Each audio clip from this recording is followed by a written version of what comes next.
नमस्कार मित्रांनो, मी ॲडव्होकेट गोपाल चव्हाण स्वागत करतो तुमचं लीगल वन या आपल्या यूट्यूब चॅनलवर। पुन्हा एकदा जिल्हा व सत्र न्यायालय पदभरती या व्हिडिओ सिरीज अंतर्गत आपण एक आजचा महत्त्वाचा व्हिडिओ घेऊन आलो आहे। जे उमेदवार नुकताच जे क्लर्क पदासाठी अप्लाय केलं होतं त्यांची सगळी प्रोसेस ही पूर्ण झाली आहे। म्हणजेच रिटन एक्झाम झाल्यानंतर दोन्ही टायपिंग झाले आहेत, म्हणजे स्किल टेस्ट झाले आहेत आणि त्यानंतर त्यांचा इंटरव्ह्यू सुद्धा झाला आहे। काही जिल्ह्यामध्ये अजूनही ही प्रोसेस चालू आहे। काही जिल्ह्यामध्ये उदाहरणार्थ सिटी सिव्हिल सारख्या जिल्ह्यामध्ये अजून थोडीशी डेट पुढे दिलेली आहे आणि संभाजीनगर जिल्ह्यामध्ये अजून डेट जी आहेत ही अजून शो झालेली नाहीये असं एका उमेदवारांकडून आपल्याला कळलं होतं। त्यामुळे सध्याच्या परिस्थितीमध्ये जिल्हा व सत्र न्यायालय पदभरतीची ही अंतिम टप्प्यापर्यंत आली आहे। मग आता हे इंटरव्ह्यू झाले आहेत परंतु अजूनपर्यंत रिझल्ट आलेला नाहीये। मग रिझल्ट कधीपर्यंत येऊ शकतो, रिझल्ट आल्यानंतर प्रक्रिया कशी असते, मग जॉईनिंगची प्रोसेस कशी असते आणि जॉईनिंगची प्रोसेस केल्यानंतर जे कामकाज आहे ते कामकाजाची सुरुवात कशी होते याची सविस्तर माहिती आपण आजच्या व्हिडिओमध्ये घेऊन आलो आहे। त्यामुळे जे उमेदवार जिल्हा व सत्र न्यायालय पदभरतीसाठी अप्लाय केलेला आहे, त्यांचा इंटरव्ह्यू झालेला आहे, अशा उमेदवारांनी हा व्हिडिओ शेवटपर्यंत पहा। म्हणजेच नक्कीच त्यांना या व्हिडिओमध्ये आपण देण्यात येणारी जी माहिती आहे त्यांच्यासाठी महत्त्वाची आहे, याचा त्यांना फायदा सुद्धा होणार आहे। त्यामुळे ज्या उमेदवारांचं आता इंटरव्ह्यू झालेला आहे अशा उमेदवारांसाठी जे आहेत आता इंटरव्ह्यू झाल्यानंतर जे आहे हे पूर्ण जे कट ऑफ लिस्ट आहे, उदाहरणार्थ जे सिलेक्शन लिस्ट आहे त्याच्यामध्ये तुम्हाला रिटन मध्ये मार्क्स किती आहेत, तुमचे इंग्लिश स्किल टेस्ट मध्ये मार्क्स किती आहेत, त्यानंतर तुम्हाला मराठी स्किल टेस्ट मध्ये मार्क किती आहे आणि तुमचं इंटरव्ह्यू मध्ये मार्क्स किती आहे, असे चारही स्टेजचे जे मार्क आहेत ते चारही स्टेजचे मार्क गृहीत धरूनच तुमची जे अंतिम यादी आहे ती अंतिम निवड यादी जी आहे ही प्रसिद्ध केली जाते। आता हे अंतिम निवड यादी जी आहे ही कधीपर्यंत प्रसिद्ध होऊ शकते, तर यासाठी जे आहेत हे पूर्ण काठिण्य पातळी तपासली जाते। त्यानंतर तुमची जिल्हा व सत्र न्यायालय पदभरतीसाठी तुम्ही ज्या पद्धतीनं अप्लाय केलेलं आहे ते सगळे डॉक्युमेंट्स तपासले जातात, तुमचं एज्युकेशन लेवल तपासले जातात, तुमचं एज तपासला जातो आणि तुमचे रिटर्न्स मार्क्स सुद्धा तपासले जातात। यामध्ये बघा बरेच वेळा जे आहेत जेव्हा आपण रिटर्नची जी सिलेक्शन लिस्ट बघितली आहे, रिटर्नची जी लिस्ट बघितली आहे तर त्या लिस्टमध्ये पॉइंटनी फरक आहे, सेम मार्क वाले 10 ते 15 जण आहेत। तर अशा वेळी जर तुम्हाला फायनल लिस्टमध्ये जर सिलेक्शन लिस्टमध्ये जर समजा समान सारखे जर मार्क येत असेल तर अशा वेळी निवड यादीचा क्रायटेरिया कशा पद्धतीने तुम्हाला निवडला जातो किंवा कशा पद्धतीने तो धरला जातो, तर याच्यामध्ये तुमचं एज्युकेशन गृहीत धरला जातो, त्यानंतर तुमचं एज सुद्धा याच्यामध्ये गृहीत धरला जातो, यासोबतच तुमचं एक्सपिरियन्स वगैरे आहेत का हे सुद्धा महत्त्वाचं धरलं जातं आणि यानुसारच एकंदरीत जे आहेत ही अंतिम निवड यादी ही तयार केली जाते। आता जिल्हा स्तरावर किंवा जिल्हा न्यायालयामध्ये अंतिम निवड यादी तयार केल्यानंतर अंतिम निवड यादी ही बॉम्बे हायकोर्टाकडे अप्रुव्हलसाठी जाते आणि अप्रुव्हल तिथून मिळाल्यानंतरच तुमची जिल्हा व सत्र न्यायालयाची जी अंतिम निवड यादी आहे ती अंतिम निवड यादी प्रसिद्ध केली जाते। आता बऱ्याचशा जिल्ह्यामध्ये जे आहेत हे सिलेक्ट लिस्ट आणि वेटिंग लिस्ट ही वेगवेगळी दिलेली आहे। काही जिल्ह्यामध्ये उमेदवारांची संख्या ही सिलेक्ट लिस्ट आणि वेटिंग लिस्टच्या दुप्पट आहे, काही जिल्ह्यांमध्ये 3 पट आहे आणि काही जिल्ह्यांमध्ये जर बघितलं तर जेवढी सिलेक्शन लिस्ट आहे तेवढे उमेदवार सुद्धा इंटरव्ह्यूसाठी क्वालिफाय झाले नाही। त्यामुळे त्या उमेदवारांसाठी जे निकाल लावण्यात येणार आहे तर ते निकाल पाहण्यासारखा आहे आणि ज्या उमेदवारांना एकाच 3 अशा रेशो ग्राह्य धरले आहे, जसं की उदाहरणार्थ यवतमाळ जिल्ह्यामध्ये एकाच 3 असा रेशो ग्राह्य धरला आहे, तर या जिल्ह्याची सुद्धा जे सिलेक्शन लिस्ट आहे ती पाहण्यासारखी असेल।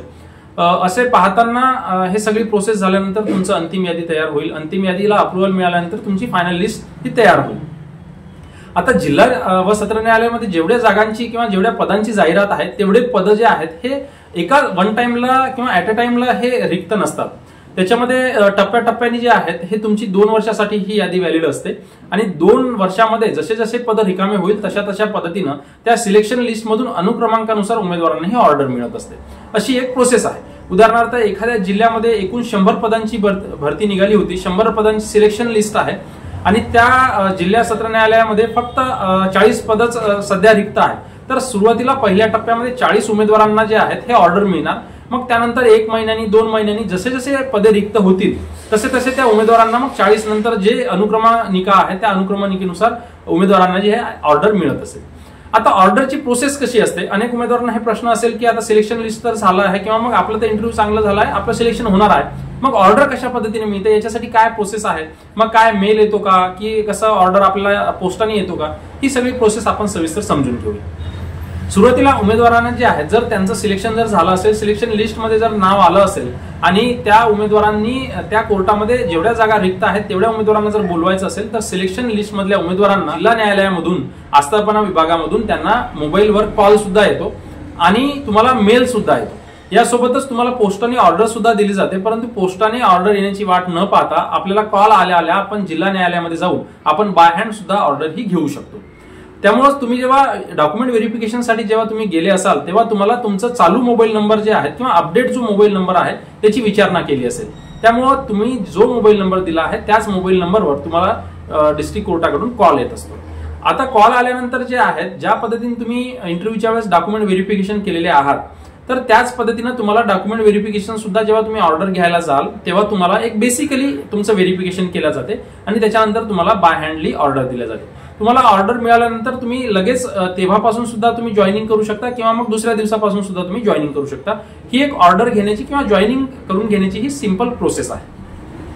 आता यामध्ये जे वेटिंगचे उमेदवार आहेत, आता वेटिंग काही जिल्ह्यांमध्ये जे आहेत या भरतीपासून वेटिंगची यादी ही वेगळी लावण्यात येत आहे। त्यामुळे वेटिंगची यादी जी आहे किंवा वेटिंग मधल्या उमेदवारांना ऑर्डर येऊ शकते का की येणारच नाही किंवा मग त्याच्याबद्दलची अनेक मुलांमध्ये शंका आहे। तर वेटिंगचं जे यादी आहे ती वेटिंगची यादी जिल्हा न्यायालयांकडून ही अतिरिक्त यादी लावण्यात आलेली आहे। त्यामुळे त्या उमेदवारांना ऑर्डर मागण्याची किंवा ऑर्डरसाठी दावा करण्याची कोणताही अधिकार त्यांना देण्यात आलेला नाही। त्यामुळे जर एखाद्या जिल्ह्यामध्ये जागा जर निवड यादीपेक्षा जर जास्त जर रिकाम्या झाल्या तर त्यांना 100% हे ऑर्डर येण्याचे चान्सेस असतात। असं नाही की ते चान्सेस राहणारच नाही किंवा त्यांना ऑर्डर येणारच नाही, परंतु त्याचे चान्सेस आहेत, परंतु त्यांना 100% शुअरिटी किंवा गॅरंटी दिलेली नाही। त्यामुळे वेटिंग लिस्ट सुद्धा महत्वाची आहे। ज्या उमेदवारांना वेटिंग लिस्टमध्ये नाव असेल त्यांच्यासाठी सुद्धा चान्स आहे, संधी आहे, परंतु त्यांना दुसरीकडे प्रयत्न सुरू करायला पाहिजे। ठीक आहे।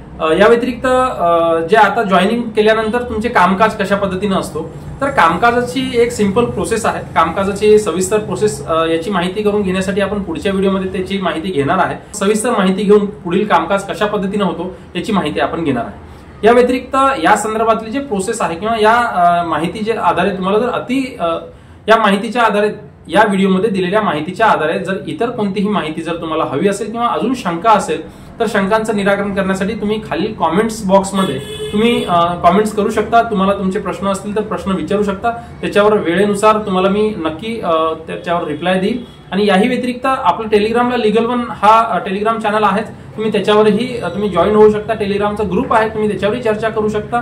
त्यामुळे त्याची लिंक सुद्धा मी डिस्क्रिप्शन मध्ये देऊन देईल। त्यामुळे आजच्या व्हिडिओमध्ये हीच माहिती सफिशियंट आहे। त्यामुळे आजच्या व्हिडिओमध्ये या माहितीपर्यंत थांबूया, भेटूया पुढच्या व्हिडिओमध्ये नवीन माहितीसह। त्यामुळे तुम्ही आपल्या चॅनलवर नवीन असाल, हा व्हिडिओ पहिल्यांदा पाहत असाल तर तुम्ही या व्हिडिओला लाईक करू शकता। तुम्हाला अशीच जर माहिती जर हवी असेल तर तुम्ही आपल्या टेलिग्राम चॅनलला जॉईन होऊ शकता आणि तुम्हाला आपल्या अशाच माहितीसाठी तुम्ही आपल्या लीगल वन या युट्यूब चॅनलला तुम्ही सबस्क्राईब करून बाजूची बेल आयकॉन सुद्धा क्लिक करून घेऊ शकता। त्याच्यामुळे त्याची आपण जे व्हिडिओ घेऊन येतो त्या व्हिडिओची नोटिफिकेशन तुम्हाला सर्वात आधी पोहोचेल। त्यामुळे धन्यवाद।